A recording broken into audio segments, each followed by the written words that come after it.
नमस्कार, मी श्रुती परब न्यूज मराठी 24/7 मध्ये आपले स्वागत करते आणि आपण पाहत आहात झटपट बातम्या।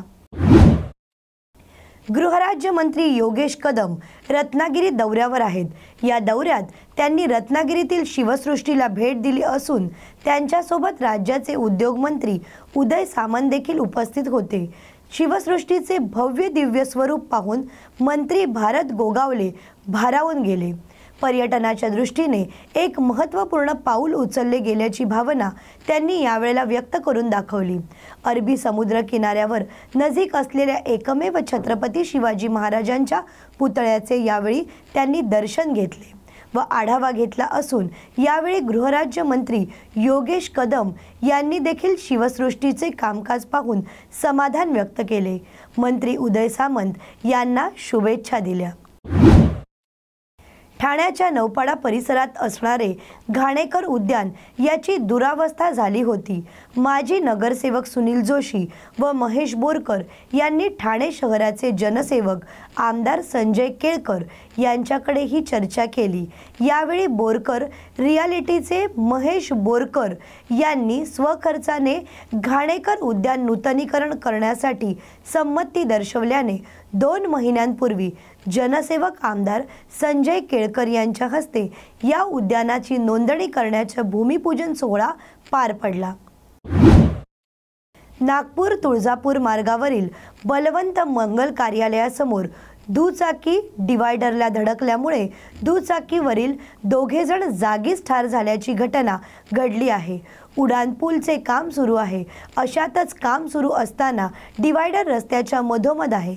ये जा करणाऱ्या कोणत्याही लोकांना डिवायडर दिसत नाही, त्यामुळे हे अपघात होत असल्याचे देखील येथील नागरिकांनी सांगितले आहे।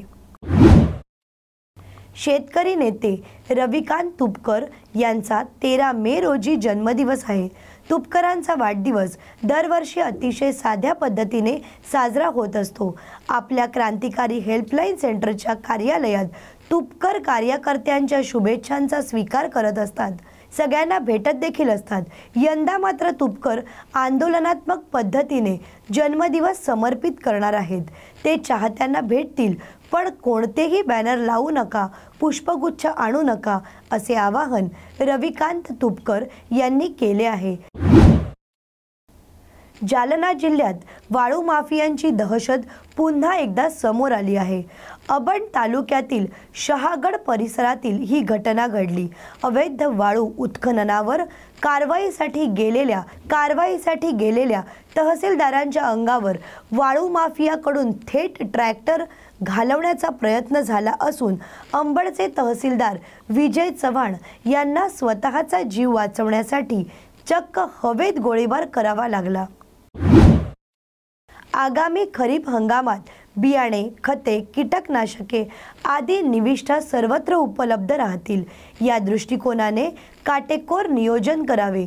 तसेच गुण नियंत्रण विभागाने दक्ष राहून बोगस बियाणे खतांची विक्री होणार नाही याबाबतची दक्षता घ्यावी। खते लिकिंगची सक्ती करणाऱ्यांवर कारवाई करा असा निर्देश आमदार अब्दुल सत्तार यांनी व्यक्त केला आहे। सोलापुरात स्पिंका वॉटर कंपनीच्या उद्घाटन सोहळ्यात खासदार उदयनराजे भोसले यांनी कॉलर उडवून सर्वांचं लक्ष वेधून घेतले। या उद्घाटन सोहळ्यात भाषण करत असताना उदयनराजे यांनी कॉलर उडवून उपस्थितांचं लक्ष वेधून घेतलं। आयुष्यात प्रत्येकाची एक स्टाईल असते असं म्हणत उदयनराजेंनी हे लक्ष वेधून घेतलं आहे।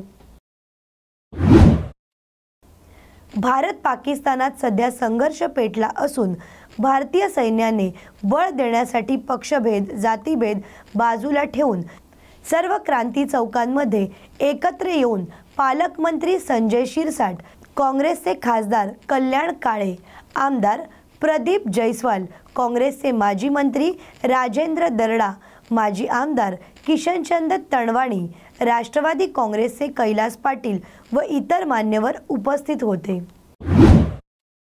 धुळे शहरातील IITI समोर DPला अचानक आग लागली असून वेळीच आटोक्यात आल्यामुळे अनर्थ टळला आहे।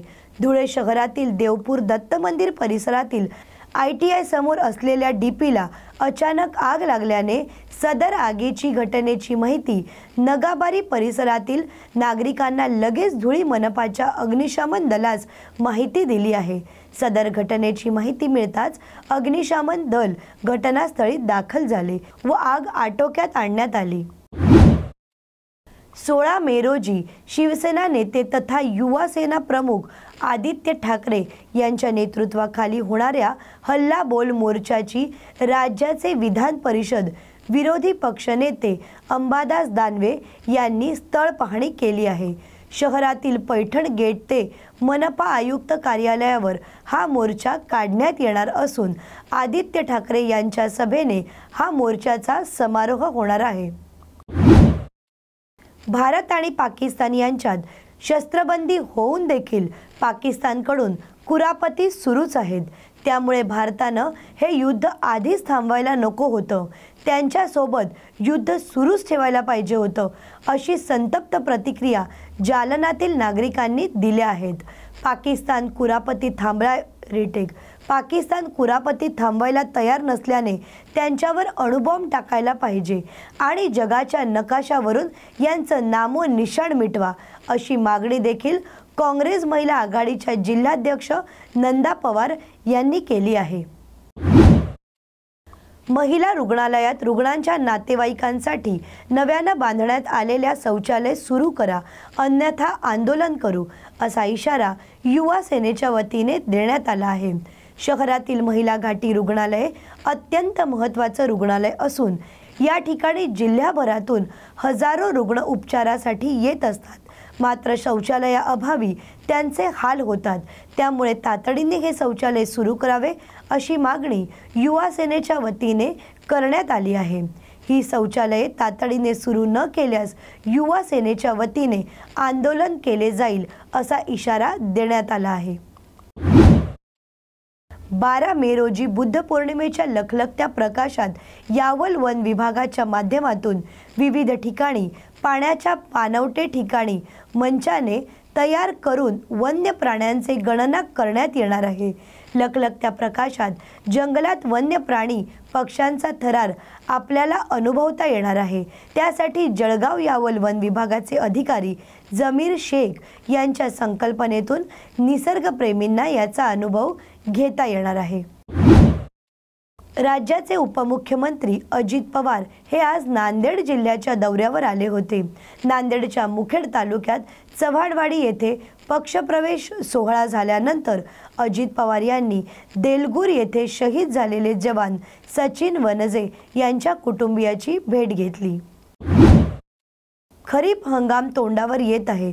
वेळेवर पेरणीसह अन्य कामांची घाई होऊ नये यासाठी शेतशिवारात कामांची लगबग वाढली आहे। शेतकऱ्यांनी कापूस, तूर, सोयाबीन पीक लागवडीचे नियोजन केले आहे, परंतु पीक कर्ज मिळत नसल्याने शेतकऱ्यांचा खरीप हंगाम धोक्यात आला आहे। देवाभाऊ जिल्हा केसरी कुस्ती स्पर्धा 25 या कुस्ती स्पर्धेचे आयोजन शेवगाव येथे करण्यात आले आहे, अशी माहिती भारतीय जनता पक्षाचे प्रदेश सरचिटणीस अरुण मुंढे यांनी शेवगावमध्ये पत्रकार परिषद चालू असताना दिली। या संदर्भात आज शेवगावमध्ये मुंढे यांनी या स्पर्धेचे मातीपूजन राष्ट्रीय स्वयंसेवक संघाचे जगदीश धूत यांच्या हस्ते केले। यावेळी जिल्हा तालीम संघाचे अध्यक्ष वैभव लांडगे उपस्थित होते।